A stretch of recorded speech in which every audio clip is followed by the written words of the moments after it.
चलिए आगे बढ़ते रुक करते अगली बड़ी खबर का। प्लेसेस ऑफ वर्शिप एक्ट पर सुनवाई जारी है। सीजेआई की अध्यक्षता वाली 3 सदस्यीय बेंच में ये सुनवाई हो रही है। मामले के निस्तारण तक नया मुकदमा न दर्ज हो, ऐसा सुप्रीम कोर्ट का कहना है। सुप्रीम कोर्ट ने कहा कि दर्ज मामले चलते रहेंगे, केंद्र का जवाब आने तक सुनवाई नहीं होगी।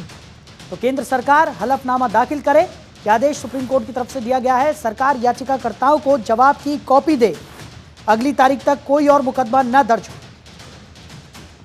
तुगलक गजनी गोरी के इलीगल काम को लीगलाइज करता है। दूसरा, ये मामला हिंदू मुस्लिम का नहीं है, ये मामला भारत की संप्रभुता और विदेशी आक्रांताओं के बीच में है। भारत का संविधान कहता है कि भारत एक संप्रभु राष्ट्र हो गया है। संप्रभु राष्ट्र का मतलब गुलामी की निशानी नहीं होनी चाहिए। बड़ी सीधी सी बात है, बाबर, हुमायूं, तुगलक, गजनी गोरी के वंशज आके यहाँ कोई क्लेम नहीं कर रहे हैं, लेकिन जो भारत के रहने वाले हैं वो अपने आप को बाबर, हुमायूं, तुगलक, गजनी गोरी के साथ क्लेम करते हैं, उनके साथ कनेक्ट कर रहे हैं। ये नहीं होना चाहिए, गलत है। हिंदू मुस्लिम का विषय नहीं है, पूरी तरीके से भारत की संप्रभुता का मामला है। आज सुप्रीम कोर्ट ने इस मामले में आदेश जारी किया है, क्या वो आदेश है और अब अगली सुनवाई कब होगी? माननीय सुप्रीम कोर्ट ने दोनों पक्षों को सुन लिया है। सुनने के बाद उन्होंने ओपन कोर्ट में कोई ऑर्डर नहीं पास किया है। अब वो ऑर्डर मुझे लगता है रात को लिखा जाएगा तो कल आएगा। ऑर्डर आज तक अभी कोई आया नहीं है। हमारा पहले से यही कहना था। दूसरी पक्ष का ये कहना था कि जो भारत में इस समय 18 मंदिरों का सर्वे चल रहा है उसको रोक दिया जाए। हमारा ये कहना है कि जहां जहां सर्वे का ऑर्डर हुआ है उसके पक्ष यहां आए, और वैसे भी सीपीसी के अंतर्गत अगर कोई ऑर्डर होता है डिस्ट्रिक्ट कोर्ट का तो उसको हाई कोर्ट में चैलेंज किया जा सकता है। आप कानून को बाईपास नहीं कर सकते कि ऑर्डर हो रखा है डिस्ट्रिक्ट कोर्ट ने और सीधे उसको सुप्रीम कोर्ट स्टे कर दे।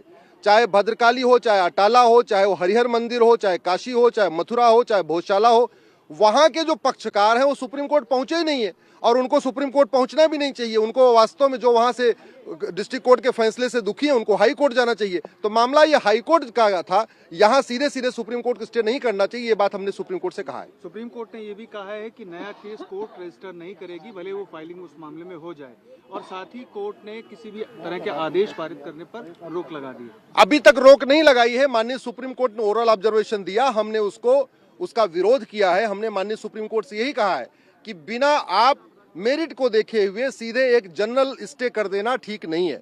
चूंकि कोई भी पक्षकार यहाँ नहीं है, न काशी के पक्षकार हैं, न मथुरा के पक्षकार सुप्रीम कोर्ट में है, न भद्रकाली भोजशाला के पक्षकार हैं, न अटाला के पक्षकार सुप्रीम कोर्ट में है, न हरिहर मंदिर के सुप्रीम कोर्ट में है, या अजमेर के पक्षकार सुप्रीम कोर्ट में नहीं है। ऐसे में बिना दोनों पक्षों को सुने हुए स्टे देना ठीक नहीं है। और वैसे भी डिस्ट्रिक्ट कोर्ट से कोई सीधे सुप्रीम कोर्ट नहीं आ सकता है, उसको हाई कोर्ट जाना पड़ेगा। हाई कोर्ट से जो हारी हुई पार्टी है वो सुप्रीम कोर्ट आती है।